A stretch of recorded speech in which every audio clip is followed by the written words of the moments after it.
Kjære alle sammen, det en stor ære og en glede for meg å for andre gang få åpne denne konferansen. Alle kan gjøre litt. Og jeg har tatt på meg byens største, flotteste smykke for å understreke hvor viktig dette og at jeg taler ikke på vegne bare av meg selv, men jeg taler på vegne av byen til dere.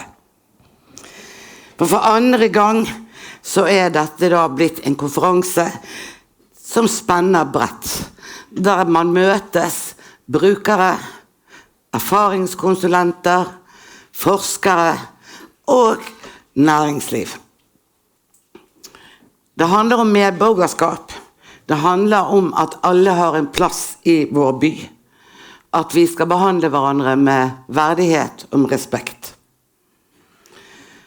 Og jeg tenker og vet at jeg tror mennesker med rusutfordringer kanskje den mest marginaliserte og diskriminerte gruppen vi har i vårt samfunn.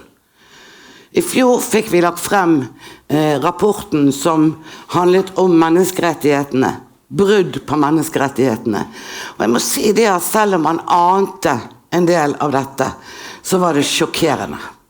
Det at man blir diskriminert og i de institusjonene og etatene og andre der man faktisk har krav på å få hjelp.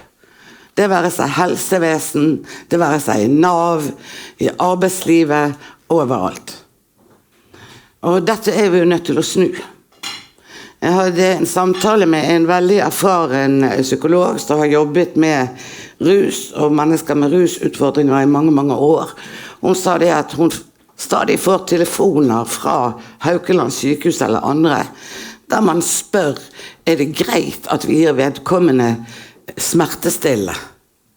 Og der hun svarer, du må jo gi minst dobbelt dose. Så kunnskapen til å møte mennesker med rusutfordringer alt for dårlig i samfunnet vårt. Så har jeg lyst til i dag å berømme huset og alt det arbeidet som legges ned der. Og kanskje det aller viktigste som man har fått til med huset, at man har ikke fått en plass i byen. Man har tatt den. Man har tatt den plassen. Med å være synlig, med å faktisk samarbeide både med kommunen, med næringsliv, med andre. Og det en så stor glede å se hvordan det å bli tatt imot i byen vår.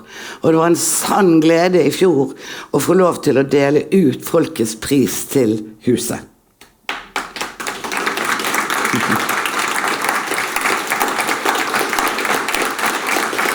Og vi vet jo alle hvem Marianne men hun jo ikke alene.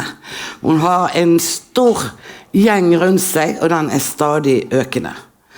Og jeg tenker det igjen, så handler det om å ta plassen i samfunnet, kreve det medborgerskapet alle mennesker ellers tar helt for gitt, og være en del av noe.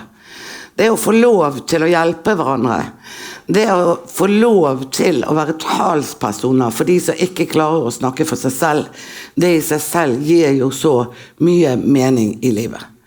Og jeg kan jo si fra kommunens side, så vi veldig fornøyd, og jeg tror Charlotte Spurkeland sitter i salen, hun så hun i hvert fall i sted, at det samarbeidet man har nå med både huset og rusorganisasjonene, det veldig godt og oppleves veldig godt.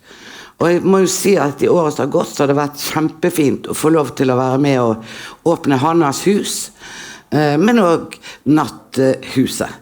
Og så kan jeg også si at det jobbes nå iherdig for å få på plass et MO-senter i sentrum. Og jeg vet jo det at det var ikke mangel på skepsis når man startet opp huset. Både fra politi, fra næringsliv, fra beboere og så videre. Og den skepsisen jo til de grader gjort til skamme. Så det aller viktigste selvfølgelig at folk får den hjelpen, men det at man tar tilbake igjen verdigheten, medborgerskapet, det å være noe mer enn bare for seg selv. Og så har jeg lyst også å si at når jeg sier det at mennesker med store rusutfordringer den mest diskriminerte og marginaliserte gruppen i samfunnet vårt, så vet vi samtidig at vi har tusener av såkalt fungerende rusavhengige, som på jobb i den grad, men de jo ikke det de kunne ha vært, som under utdanning, men får det ikke helt til. Så det å snakke om rus, det å få mer kunnskap, enten man i næringslivet eller i det offentlige, i helsevesen og så videre, her har vi fortsatt en lang vei å gå. Jeg tror ikke jeg skal takke så veldig mange mer annet enn at jeg takker Bergen Næringsråd som har tatt dette til sitt hjerte. Det viktig at næringslivet på banen. Til huset selvfølgelig Agenda Vestland som med og støtter dette, og selvfølgelig Rusfeltets hovedorganisasjon. Takke for at dere skaper denne dagen sammen.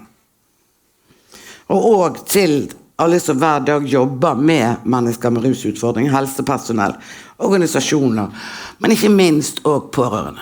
Det å stå som pårørende med mennesker med store rusutfordringer i sin nærmeste familie, det også den store, tause redselen og sorgen for mange. Jeg skal ikke si så mye mer, men jeg har lyst til å lese et dikt. Jeg leste det også når vi åpnet Hannas hus, men det handler om å høre til. Det handler om å gi hverandre det vi trenger. Og det Haldis Moen Vesaas. Dette, å være i livet, åpen for alt ikring.